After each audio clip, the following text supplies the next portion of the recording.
I thought we were talking about masculinity. We are. No, we're not. Yes, we are. How are we talking about masculinity? Because I'm asking you what you think of men and of women. No, basically what you've been trying to do, I would say for the last 15 minutes, is put me into a sequence of corners by accusing me of various forms of misbehavior.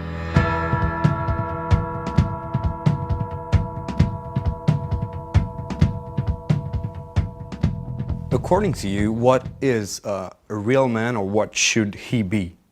You should want the best for people, for you, for your family, and for the community. Courage is a good thing. Courage in the face of life's difficulties. You know, one of the things I suggest to the people who are watching my videos, for example, is that a good ambition is to be the most reliable person at your father's funeral. You think that nowadays men lack virility, that they're not men anymore? No, I think that you could make a case that they are punished for those virtues and so are less likely to feel confident in their expression or development. You feel that society nowadays tells men that it's not okay to be ambitious? I think it's definitely the case that happens. It's certainly not encouraged, it's discouraged because of the confusion between, the purposeful confusion in my estimation, between power and competence. You think the hierarchy of the patriarchal system is a good one? Well, first of all, I'm not convinced that the theory that what we have is a patriarchal hierarchy is correct to begin with. I don't think that way, because I don't understand precisely what that means. Does that mean that women had no role in shaping our society?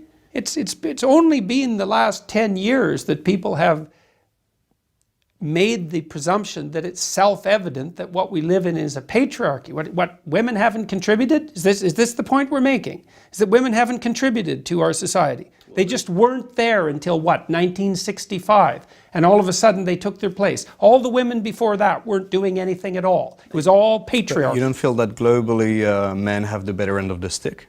No. Well, no, I don't believe that globally men have the better end of the stick. Like what? I don't understand why people would even begin to conceptualize the world that way. Better in what way? Roles of power in businesses, politically, men pretty much rule the world, no? Well, what about in warfare? What about in dangerous jobs? Who gets killed in war? Who fights in war? Men. You have women who are soldiers in the army nowadays.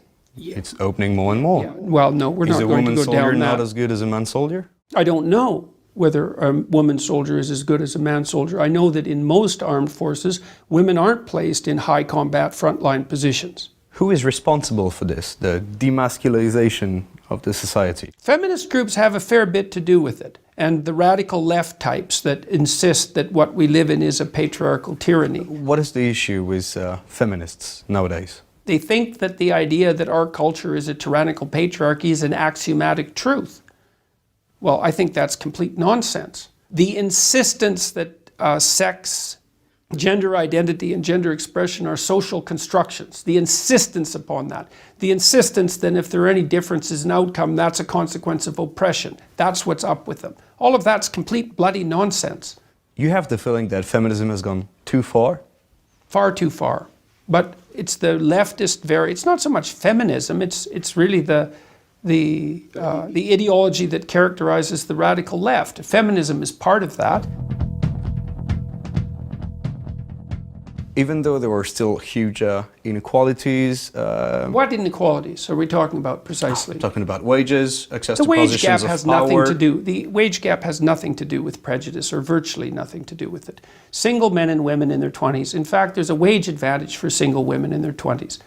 So if there's any gap at all with regards to wages, it's a gap between people and mothers. Most of the data in all of the countries, come up to that conclusion, that a woman who has the same position as a man. Women and men who do the same job, the women end up getting paid less? Yes. And you control for everything else? No, sorry, the data's wrong. There's at least 16 reasons why men get paid more than women.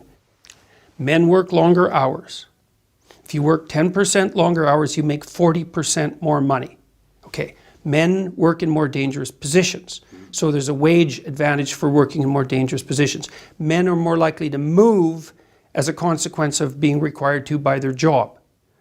So men are, there's more. I understand, Men I are understand more what you're like- saying. You're saying that there are many different points that explain why we come up to that final statistic, but that if you look at the reasons why, then it's because men work longer, because they move more than women, and They work in more dangerous positions. They're I'll more ta- likely to work outside. I'll take you on that. They're more likely to work in STEM fields. They're more likely to work in fields where you can scale. If you look and you say, well, on average, women make less money than men, which is also different than saying that they make less for doing the same work, because those aren't the same claims, then you have to say, well, what are the reasons that are contributing to that? You can't just say, well, it's a consequence of gender discrimination, unless you can only think about one thing at a time. And I would say that's another problem with the modern feminists, is they can only think about one thing at a time. You said in an interview that to stop harassment in the workplace, a good start would be women stopping wearing lipstick. No, I didn't say that. My question is, you were talking about sexual harassment in the workplace. Yeah. And you said that one of the issues maybe was women wearing lipstick, because why do they do that? It's to create sexual arousal. It wasn't an issue with regards to enticement to sexual harassment. It was an issue to what are the rules governing male and female behavior in the workplace. And if makeup is a sexual signal, then why should it be acceptable in the workplace? Well, what the hell do you think makeup is for? Why do women wear red lipstick? Just out of curiosity. Why do they rouge their cheeks? Because Why they red? want to feel beautiful? Look, I mean, the ideas that I'm putting forward here with regards to makeup aren't contentious. This has been studied. We know perfectly well what sexual signaling does, why people wear makeup, why women wear makeup. When you say these kind of things, a woman may think that, oh, then I might be responsible for what this guy at the office said to me because, yeah, I was wearing makeup. So then I'm the one to be blamed. That wasn't the point I was making. No, but do you understand that for a woman watching this and who is a victim of sexual harassment in the workplace, I don't things care like that, about that. You don't care about what she may feel after she hears you? No, I don't care. I really don't care particularly what people feel about facts. What are the rules exactly governing the behavior of men and women in the workplace? NBC, no hugging. Okay, that's a rule now. Okay, how about no sexual displays in the workplace? None. How about that for a rule? Now, I'm not saying that that's a rule that we should adopt, but I am saying that if we're going to have a culture-wide conversation about the difficulties of men and women working together, then we better bloody well make sure that we get the rules straight. Now, when the Maoists took over China, they had men and women wear the same uniform, no makeup, same haircuts. Why? To eliminate all of that. I didn't say that if a woman wears makeup, that's any excuse for a man to harass her. I just said that if she's wearing makeup, that's sexual signaling, and that is what it is. My vision of it is that, in a way, it puts the blame on women and it gives the guys a free pass. Well, you can interpret it that way if you want, but that isn't how I see it. And that's also not what I'm implying. And I think that it's appalling that women are treated badly in the workplace by like unsophisticated men who have no idea how to govern their impulses. In a video you said that the problem with those angry women is that since at the end of the argument you cannot fight physically, you can't really deal with them. That's not what I said. I said that that's one of the things that keeps conversation between men civil. Women can't argue with angry women. Women are often bullied by angry women. What I meant was more, you said that, and I'm really like not trying to paraphrase you or to put words into your mouth. You are trying that directly. No, it is things that you said that you cannot deal with those. Yes, but don't tell me that you're not sisters trying to because put they're words into my hysterical mouth because and you've all that. selected what you're going to ask, and you selected it very carefully with a tremendous amount of forethought. Well, there's a purpose for that. What is the purpose precisely? I am quoting things that you said. Why? What is it that you're trying to establish? Because you said that. I thought we were talking about masculinity. We are. No, we're not. Yes, we are. How are we talking about masculinity? Because I'm asking you what you think of men and of women. Basically what you've been trying to do, I would say for the last 15 minutes, is put me into a sequence of corners by accusing me of various forms of misbehavior.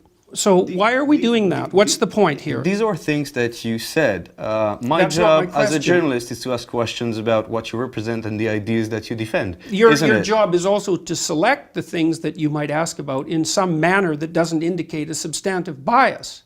You picked 3 things to talk to me about in the last 20 minutes that were very carefully selected. Like, why did you pick those things? Because this is my job.